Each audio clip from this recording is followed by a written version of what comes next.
이 시간 예배를 드리는 우리 모든 성도님들, 개인, 가정, 직장과 업에 하나님의 최고의 복이 있으시기를 주님의 이름으로 축원을 드립니다. 지난 9월 달에 각 교단, 그러니까 총회죠. 교단 총회를 했습니다. 총회장을 뽑는 그런 행사인데요. 거기에 이런저런 일들이 많이 있었고 또 말도 있었는데 그 중에 눈에 확 띄는 뭔가 있었습니다. 한국 교인 숫자가 줄어들었다. 한국 교인 숫자가 줄어들었다. 반대로 교회 숫자는 많아지고 중직자도 많아지고 교역자도 많아졌다. 뭔 말일까요? 결국은 교인은 줄어들고 교회는 많아지고 또 교역자도 많아지고 중직자도 늘었다는 말은 교회가 한마디로 지금 굉장히 침체로 가고 있다 이 말이거든요. 제일 큰 교단이 합동이라는 교단입니다. 이 교단에서 올 한 해 숫자가 줄어든 숫자가 굉장히 많아요. 그 말은 전도가 안 되어진다 이 말이죠. 반대로 전도는 안 되어지고 교회 안에 있는 성도들이 이제 나이가 들고 세월이 지나므로 이제는 교회에서 직분자를 세우다 보니까 중직자들은 더 많아졌다. 그리고 그 직분자들 중에 그래도 나름대로 좀 신앙생활 잘하는 사람들이나 또 우리 밑에 후대 세워오는 그런 후대들이 교육자로 이렇게 지원하는 케이스가 많아가지고 교육자는 많아지고 있다. 우리가 한번 생각해 봐야 될 중요한 일입니다. 한때 우리나라가 1970년도, 80년도 교회가 거의 최고조로 정점을 찍었어요. 탑에 올랐습니다. 근데 80년 이후부터 교회가 서서히 정체되기 시작하고 침체되기 시작해가지고 지금은 어디까지 왔느냐? 교회가 해체되어버리는 수준입니다. 큰 교회마저도 문을 닫는 그런 경우들이 있어요. 아니, 큰 교회가 왜 문을 닫습니까? 대형 교회가 문 닫는 이유가 뭘까요? 서울의 모 교회는 목사님이 뭔 잘못을 했는지 감옥에 들어가 버렸습니다. 감옥에 들어가니까 한쪽 성도들은 우리 목사님 나오기까지 우리끼리 예배 드리자. 또 한쪽에서는 목사님 뭐 잘못했으니까 우리 새로운 목사님 모시자. 이라고 다른 목사님을 모시갖고 한 교회가 두 군데서 예배를 드리는 거 있죠. 이래가지고 조금 있다가 목사님이 큰 죄가 아니다 보니까 나왔어요. 나와가지고 이 목사님이 이제 목회를 하려고 가니까 한쪽에서는 저 목사님 정가가 있다. 안 된다. 아니다. 목사님 그 정가가 별로 아니다. 이래가지고 서로 싸우다 보니까 결국은 교회가 나눠지는 거예요. 교회가 워낙 크다 보니까 교회 운영이 필요하는데 교회가 나눠지니까 자연스럽고 운영이 안 되는 거 있죠. 그러다 보니까 교회가 다른 데 경매로 넘어가 버렸어요. 안타깝죠. 교인 숫자가 참 많습니다. 그리고 무리하게 또 어느 교회는 건물을 크게 지었어요. 뭐 건물 크게 지으면은 성도들이 많이 올 줄 알고 엄청나게 크게 지었습니다. 근데 안 오는 거 있죠. 안 오니까 그 큰 건물을 지으려면은 돈을 빌리잖아요. 빌린 이자를 줘야 되는데 이자 지불이 안 되니까 그 은행에서 가만히 있겠습니까? 은행에서 자꾸 독촉하다 보니까 결국은 연체하다 보니까 경매로 넘기겠다. 이래가지고 교회가 무너지는 그런 상황이 있습니다. 우리는 지금 이 시대 교회가 굉장히 위기 속에 있음을 알고 여러분들이 교회 세우는 이 일에 우리 교회뿐만 아니라 정말 하나님의 복음을 가진 모든 교회가 함께 세워져서 민족을 살리고 세계를 살리는 이 일에 우리가 하나 되자 그런 마음으로 여러분들이 교회 세우는 일에 더 많이 마음을 담고 기대해 주시길 바랍니다. 왜 그러면 교회가 정체가 되고 침체가 되고 해체 수준으로 되어지느냐? 저는요, 다른 데서 안 찾고 정확한 복음이 지금 없다. 예수님이 그리스도, 이 복음 자체가 지금 굉장히 희미해져 있습니다. 여러분들이 진짜로 마음을 딱 담고요, TV를 보든지 라디오를 듣든지 해서 거기에서 우리 목사님들이, 훌륭한 목사님들이 설교하는 걸 한번 잘 들어보세요. 설교하는 내용 중에 정말 괜찮아요. 야, 참 설교 잘한다. 내가 어떻게 저 따라갈 수 있겠느냐. 그러면서 불신자들도 목사님, 좀 유명한 목사님들 설교를 굉장히 좋아해요. 누구 목사 설교가 참 좋더라. 그러면서 그걸 보는 거 있죠. 근데요, 그거 봐가지고 불신자가 구원받느냐? 아니요. 왜요? 그 속에 가장 중요한 복음, 예수님이 그리스도라는 사실에 대해서 전혀 지금 목사님들의 많은 설교들이 알맹이 빠진 설교를 지금 하고 있는 거 있죠. 많은 사람들이 지금 그렇다니까요. 그래서 지금 현재 우리 현장 속에서, 특히 교회 속에서 복음을 찾아볼 수가 없습니다. 하나님은 이 시대에 우리 단체를 계속 오직 복음만 이야기하는 이유를 여러분들이 아셔야 돼요. 이 복음 말고는 이 땅을 살릴 길이 없는데, 그럼에도 불구하고 다른 좋은 이야기는 많이 하는데 이것만 이야기 안 하는 거 있죠. 여러분들이 이 시대에 진짜 위기 중에 위기가 뭐냐? 복음이 사라지고 있다는. 현장 속에서도 아예 복음이 없고요, 심지어는 교회 속에서도 복음을 찾아보기 힘들다니까. 여러분들이 예수님이 그리스도, 진짜 그리스도는 하나님 만나고, 그리스도는 죄에서 우리를 해방시켜 주셨고, 그리스도는 사단을 이길 수 있는 유일한 이름, 이 비밀을 안 거에 대해서 여러분들이 정말 감사하셔야 돼요. 제가 잘나서가 아니라 저는 감사하게도 이 대회에 서가지고 가는 것 자체가 너무 감사한 거 있죠. 정말 우리 현장에는 복음이 없다. 그러나 우리는 누가 뭐래도 예수님이 그리스도, 이 언약의 비밀을 자꾸 이야기하고 이 비밀을 우리가 함께 누리고 전하자라는 언약의 대열 속에 서 있다는 것, 여러분들이 정말 마음속 깊이 감사가 나오기를 바랐고, 이 언약의 대열에 서가지고 우리는 뭐 해드리냐? 현장에 복음 없어 죽어가는 영혼들에게 복음 전해서 살리는 이 일을 저와 여러분들이 하셔야 돼요. 11월 18일이 추수감사주일입니다. 추수감사주일. 왜 추수감사주일 하느냐? 많은 사람들이 한 해 농사진 걸 감사하는 그런 의미도 있겠지만은 우리는 영적 추수를 해야 돼요. 현장 속에 지금 복음 없어 굉장히 어려움을 당하는 많은 사람들, 그 사람들에게 우리가 답만 주면 되는데 우리가 제대로 못하기 때문에 그래도 한번 날 정해서 한번 해보자 이겁니다. 지금부터 한 달 하고 한 4일, 한 달하고 4일 정도 남았는데 여러분들이 추수감사주의를 영어로 우리는 일단은 이름 정하기를 레드 페스티벌이라고 정했습니다. 레드 페스티벌, 우리가 가을이 되면은 단풍이 지잖아요.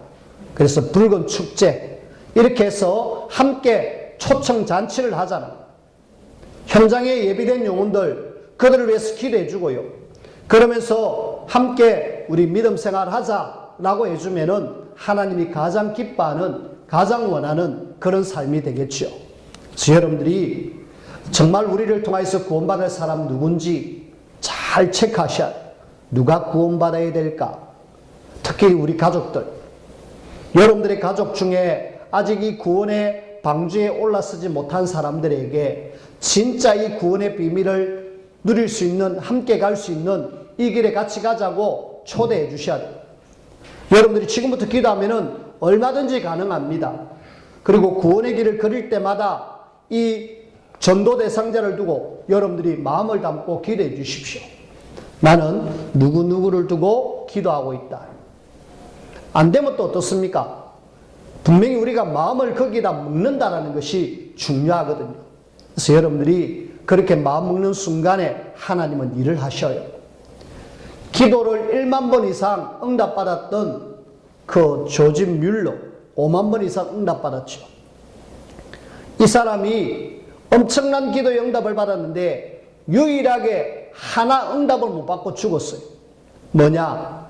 죽기 전에 친구 3명을 두고 기도를 했어요.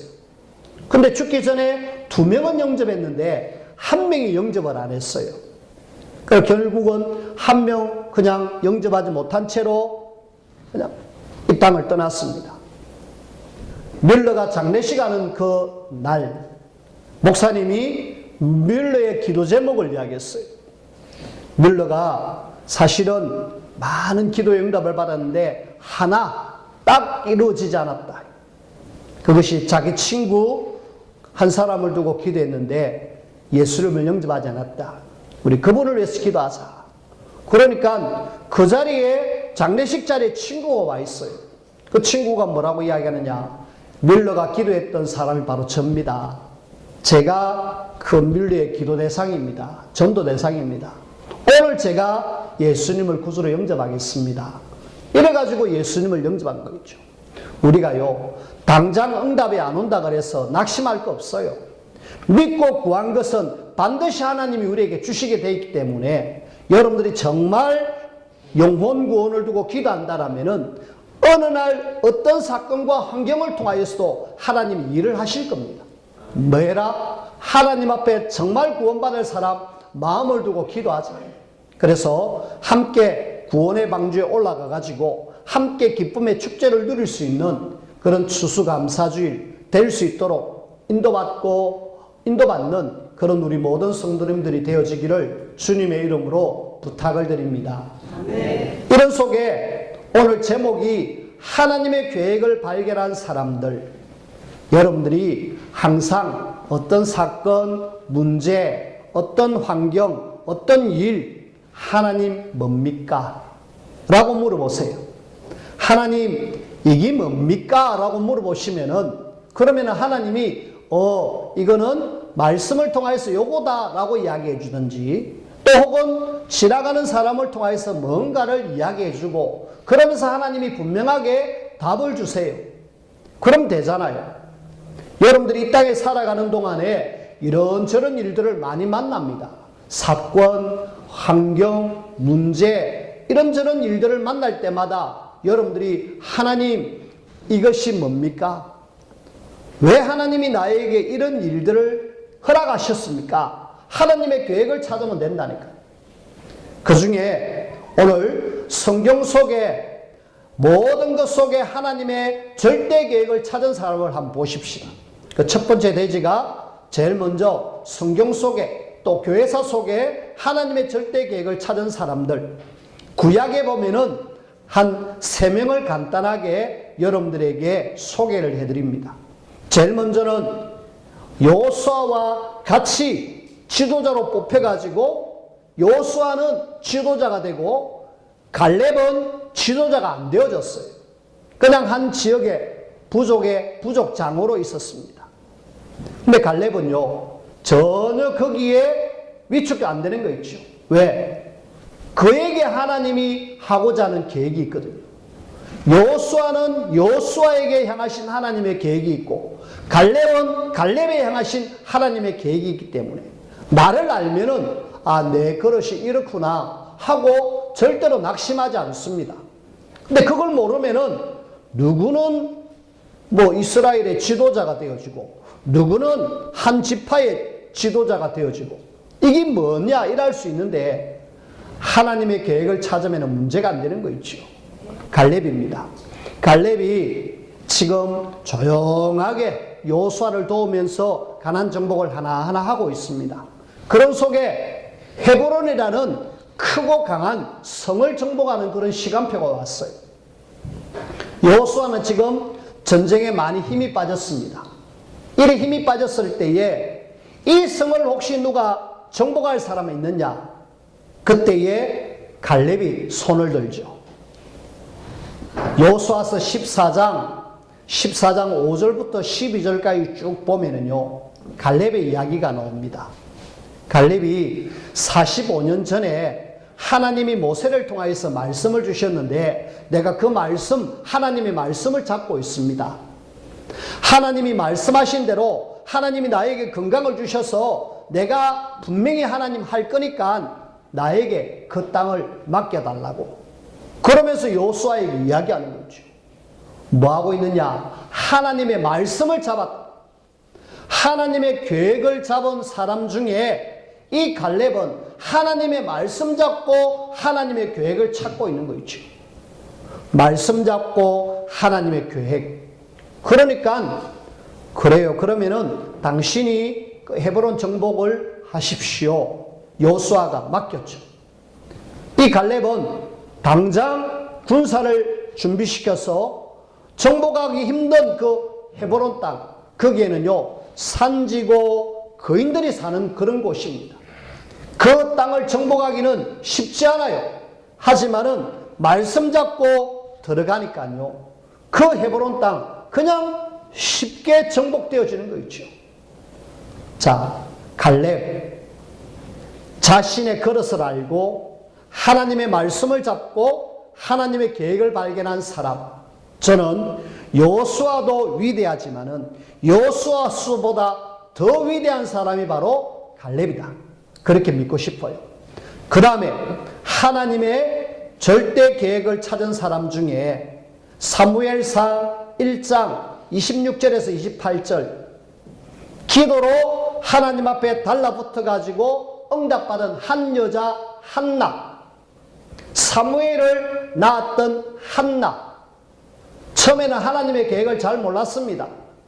내가 결혼했으면 당연히 자녀가 있는 건 맞지 않습니까? 나에게 자녀 주세요 라고 이야기했습니다. 하나님 안 주셔요. 암만 하나님 나에게 자녀 주세요 안 줘요. 하나님의 계획을 모르는 속에 자녀 자꾸 주면 뭐 하겠느냐는 거죠. 하나님 뒤에 깨닫습니다. 워낙 안 주니까 하나님 뭡니까? 물어봤어요. 그러니까 너에게 아들 주면 뭐 할래? 아들 주면 뭐 할래? 하니까 그렇군요. 내가 지금 아들 무조건 아들 달라 했는데 아니군요. 그러면은 내가 뭐 해야 되지? 그래, 하나님 만약 저에게 아들 주시면은 이 아들 하나님께 드리겠습니다. 나실인 언약을 잡습니다. 하나님이 원하는 아들로 내가 키울 테니까 하나님이 저에게 아들 주십시오. 하나님의 계획을 발견한 거 있죠. 그러면서 뭐 했냐? 계속 기도한 거 있죠. 그때 하나님은 그 한나에게 사무엘의 응답을 주셔갖고 사무엘을 통하여서 나라도 살고 교회도 살고 후대 다윗도 세워진 거 있죠. 자, 우리는 하나님의 계획을 모르니까 막 방황하는데 하나님의 계획을 찾으니까 하나님이 바로 오케이 사인 내리잖아요. 그것이 언제? 한나가 기도할 때.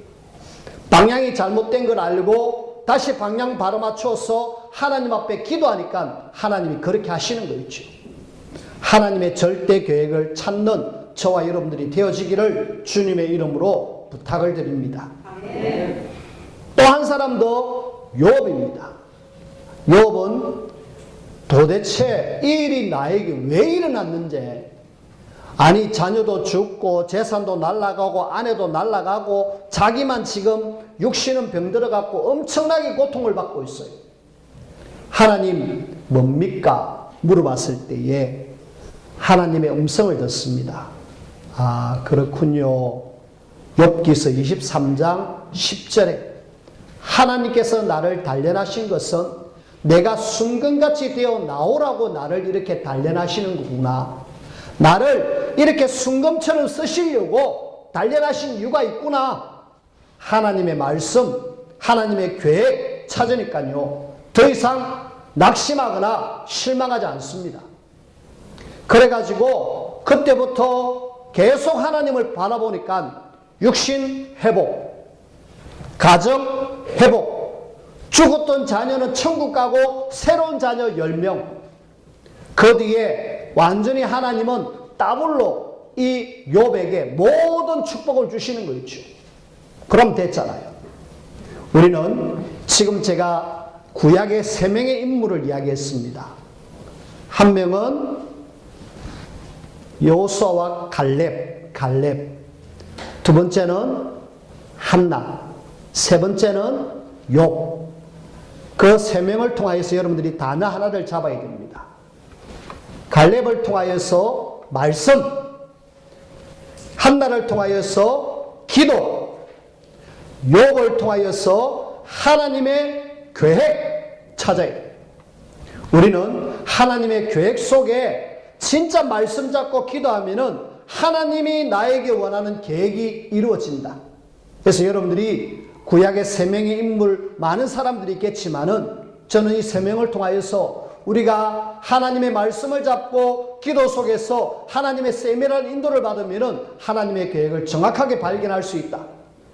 여러분들이 구약의 인물들처럼 하나님의 정확한 계획을 발견하여 하나님 앞에 가장계약에 쓰임받는 저와 여러분들이 되어지기를 주님의 이름으로 축원을 드립니다. 신약의 바울입니다. 하나님의 계획을 몰랐던, 복음도 제대로 몰랐던 그 바울이 처음에는 뭐 했느냐? 예수 믿는 사람을 죽이는 일에 앞장섰어요.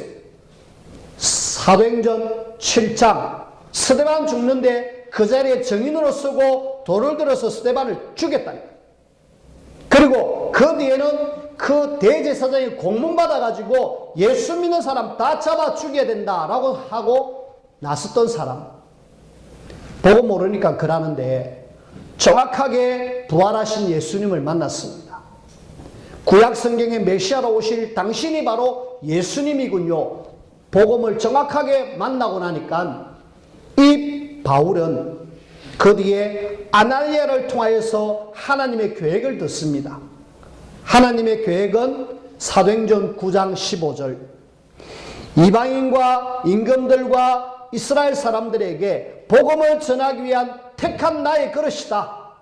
그럼 하나님 내 어떻게 해야 되지요? 이러면서 계속 인도받으니까 이 바울을 통하여서 마게도냐 많은 사람들에게 복음을 전하고 나중에는 로마에 가서 복음 전하고 거기에서 순교를 합니다.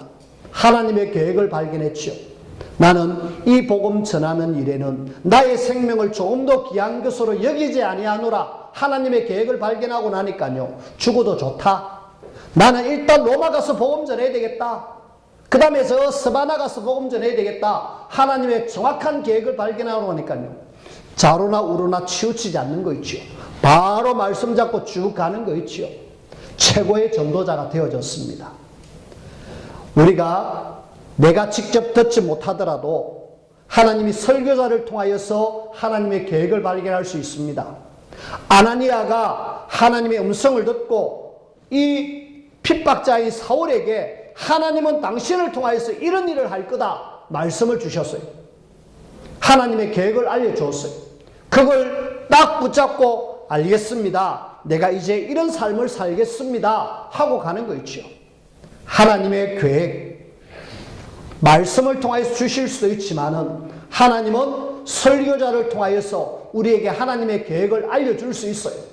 여러분들이 어떤 상황 속에서도 뭘 잡아야 되느냐? 하나님의 계획 찾아야 돼요. 교회사 속에 한 명만 이야기합시다. 한 명 루트입니다. 교회가 지금 이상하게 막 엉뚱한 쪽으로 가요.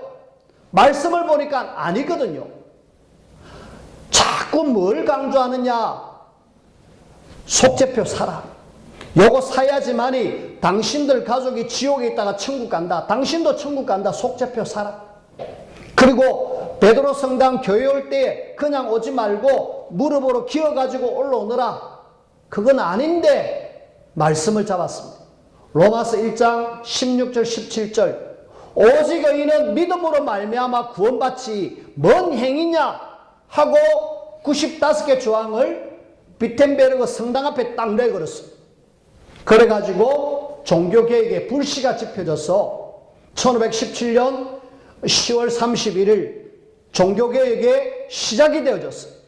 하나님은요, 하나님의 계획을 발견하고 말씀 잡으니까 한 사람을 통하여서 하나님은 완전히 교회를 뒤집어서 천주교에서 기독교로, 하나님이 이렇게 나오게 하셔서 오늘 우리가 지금 가고 있는 이 걸음이 그 루트를 통해서 시작되어진 걸음입니다. 하나님의 계획을 발견하면은 하나님이 그렇게 하신다. 그래서 저와 여러분들이 뭐 하셔야 되느냐? 날마다 성경 속의 인물들처럼, 교회사의 인물들처럼 하나님의 계획이 뭡니까? 찾아야 됩니다. 여러분들이 정확하게 하나님의 계획을 찾는 그런 저와 여러분들이 되어지기를 주님의 이름으로 축원을 드립니다. 그 속에서 우리는 요셉을 향한 하나님의 계획이 뭘까? 요셉을 향한 하나님의 계획. 요셉은 확실한 언약이 잡혔잖아요. 언약이 정확하게 잡혀가지고 언약의 여정을 어렵지만은 차근차근 걸어갔습니다. 어려움 속에서도 하나님이 계획이 뭡니까? 내가 구덩이 속에 들어가 있는데 여기서 내 뭐하란 말입니까? 찾고 보니까 네가 이제는 집에서 나와야 될 거 아니냐? 너는 이제 집에서 나와야 된다. 하나님의 계획을 찾았어요. 더 이상 실망하지 않습니다. 형들이 자기를 노예로 팔아버립니다. 노예 속에서 하나님의 계획이 뭡니까? 순간순간 찾았어요. 네가 여기서 경제 배워야 될 거 아니냐? 경제 배웠습니다. 억울한 누명을 쓰고 감옥에 들어갔습니다. 하나님 뭡니까? 네가 여기서 정치를 배워야 나중에 탑에 올라갈 거 아니냐? 정치를 배웠습니다. 하나님의 시간표가 딱 되니까 어느 날 최고의 서밋. 우리는요, 암만 안 좋은 것 속에서도 뭘 찾으면 되느냐? 하나님의 계획. 그래서 여러분들이 뭐 하셔야 되느냐? 요셉이 하나님이 내게 주신 약속의 말씀을 딱 잡았다는 거예요. 그리고 그는 그 어려움 속의 모든 순간순간 하나님이 함께하는 임마누엘의 비밀을 누려요. 뭡니까? 기도거든요. 언약을 잡고 하나님 앞에 기도하니까 하나님의 계획이 보이고 그 모든 속에 승리할 수 있는 힘을 하나님이 주시는 거 있죠. 뭐 하셔야 되느냐? 여러분들은 다른 것 없습니다. 언약 잡고 언약의 여정 속에서 기도 속에서 하나님의 계획을 찾아라. 오늘도 하나님의 계획을 찾았던 요셉의 고백을 한번 잘 들어보십시오. 이제 언잔을 훔쳐갔던 요셉의 계획이었죠. 그 형들과 베냐민 다시 싹 요셉 앞으로 오잖아요. 요셉 앞에 와가지고 지금 벌벌 떨고 있습니다. 그럴 때에 요셉이 그 형들 바라보고 베냐민 바라볼 때에 정말 가슴이 미어 터지잖아요. 이 형들과 내 동생 베냐민 저렇게 울고 벌벌 떨고 있는데 내가 더 이상 이 동생 형 못 보겠다. 옆에 있던 시종들 다 물러가라. 그리고 자기 정체를 밝힙니다. 형, 내가 요셉이에요. 그러니까요, 형들이 뻥하잖아요. 베냐민도 지금 뻥합니다. 도대체 뭐지? 요셉이라고? 형, 아버지 잘 계십니까? 베냐민 정말 잘 있었느냐? 이러면서 지금 요셉과 형들의 관계, 형들은요 지금 안 믿어져요. 왜? 노예로 팔아버린 죽었을 줄 알았는데 죽은 것이 아니라 애굽의 최고의 총리가 돼갖고 지금 자기들 보고 형이라 그러니까 도무지 믿어질 수가 없죠. 그러면서 요셉 한번 보십시오. 내가 요셉입니다. 자세히 보니까 요셉이잖아요. 그러면서 요셉이 고백합니다. 오늘 5절부터 7절 말씀, 8절 말씀까지를 여러분들이 잘 붙잡으십시오. 자, 5절입니다. 당신들이 나를 이곳에 팔았다고 해서 근심하지 마소서, 한탄하지 마소서. 하나님이 생명을 구원하시려고 하나님의 계획을 알았죠. 우리 가족 생명 구원하려고 하나님이 나를 먼저 애굽에 보낸 거 아닙니까? 지금 이 땅은 흉년이 많이 남았습니다. 5년에는 남았습니다. 7절에 하나님이 큰 구원으로 당신들의 생명을 보존하고 당신들의 후손을 세상에 두시려고 나를 당신들보다 먼저 보내셨나이다. 가문, 나라. 하나님은 일단은 우리 형들, 식구들, 그리고 이스라엘 통해서 나라가 이루어지는 이런 부분들을 지금 이야기하고 있잖아요. 하나님의 계획을 그 무엇보다도 확실하게 알았던 요셉. 그러니까 하나님의 계획을 알고 있으니까 어떤 속에서도 낙심하지 않는 거 있죠. 그러면서 넉넉하게 승리하는 거 아닙니까? 하나님이 나를 왜 애굽에 보냈을까? 왜 나를 노예로, 왜 나를 감옥의 죄수로 이렇게 보냈을까? 하나님의 계획만 찾으면은 그 어떤 것도 문제가 안 되어집니다. 그러면은 결론입니다. 세 번째로, 나를 향한 하나님의 계획은 뭐냐? 여러분들이 나이도 있으시고 또 직업도 있으시고 사업도 있고 내 직분도 있고 나의 능력도 큰 사람은 크고 작은 사람도 작을 건데 나에게 하나님께서는 원하시는 계획이 뭘까? 찾아야 됩니다. 신학을 공부하는 중에 환갑을 지난 할아버지 한 분이 저희 동기가 돼가지고 공부를 했어요. 이 할아버지가 교편을 잡고 퇴직을 하시고 내가 이 남은 생에 진짜 내가 한번 하나님 앞에 온전하게 한번 살아봐야 되겠다. 그런 마음을 가지고 신학을 도전한 거 있죠. 근데 이 할아버지가 진짜 젊은 사람 못지않게 열심히 공부해가지고 7년을 쫙 스트레이트를 해서 졸업을 해가지고 저 시골에 목회를 하고 계십니다. 지금은 아마 나이가 많이 된 걸로 제가 알고 있는데 하나님의 계획을 찾았죠. 내가 여태까지 일평생 교편을 잡고 있다가 이 교편 끝나고 나서 뭐 할 거냐? 나는 목회해야 되겠다. 나는 이 남은 생 복음 전하다가 삶을 마감해야 되겠다. 그런 뭔가 딱 붙잡히니까 그는 평생을 목회를 하다가 그렇게 삶을 살았어요. 여러분들에게 뭔 하나님의 계획이 있을까요? 우리는 예수님이 그리스도라는 정확한 복음을 갖고 있습니다. 그리고 현장을 살려야 될 전도와 선교에 대한 정확한 하나님의 비전을 갖고 있어요. 그 속에서 하나님이 여러분들에게 주신 꿈이 뭡니까? 하나님의 계획이 뭡니까? 찾아야 돼요. 많은 사람들이 내가 뭐 할까 방황하다가 어느 날 뭘 찾았어요. 아니에요. 아니다 보니까 또 다른 데를 찾습니다. 서울대학교에 학생들이 입학해가지고 졸업해가지고 30% 정도가 취직을 못하고 방황하고 있다네요. 또 대학을 졸업한 친구들이 많은 사람들이 자기 전공을 살리지 못하고 다른 일을 하고 있다네요. 뭔 이야기입니까? 나에게 맞는 그런 일을 못 찾았다 이 말이에요. 하나님이 여러분들을 향한 하나님의 계획을 못 찾으면은 결국은 우리 인생은 방황하는 인생이 되어집니다. 저는요, 하나님의 자녀가 갈팡질팡하면서 방황하는 인생을 살기를 원치 않습니다. 하나님의 자녀는 예수님이 그리스도 언약 잡고 전도 선교의 그 언약의 여정 속에서 하나님이 나를 향한 계획이 뭔가? 내가 지금 직장은 이렇고 우리 가정은 이렇고 내 나이는 이렇고 나는 배운 게 이렇는데 내가 뭐 해야 될 것인가 찾아야 됩니다. 그래 찾아가지고 제대로 인도받으면은 그 인생이 어떤 일을 하든지 하나님 앞에서 성공되는 인생이 되어집니다. 그러나 그걸 찾지 못하고 자꾸 이랬다 저랬다 그러면 안 되지요. 여러분들이 오늘 구약의 인물들, 교회사 인물들을 통하여서 신약의 인물들을 통하여서 하나님은 우리에게 분명한 하나님의 계획, 요셉을 통하여서 하나님의 분명한 계획이 있듯이 나를 향한 하나님의 계획이 있음을 알고 하나님의 세밀한 인도를 받아 하나님 앞에 최고로 쓰임받는 그런 저와 여러분들이 되어지기를 주님의 이름으로 축원을 드립니다. 기도합시다. 하나님 감사합니다.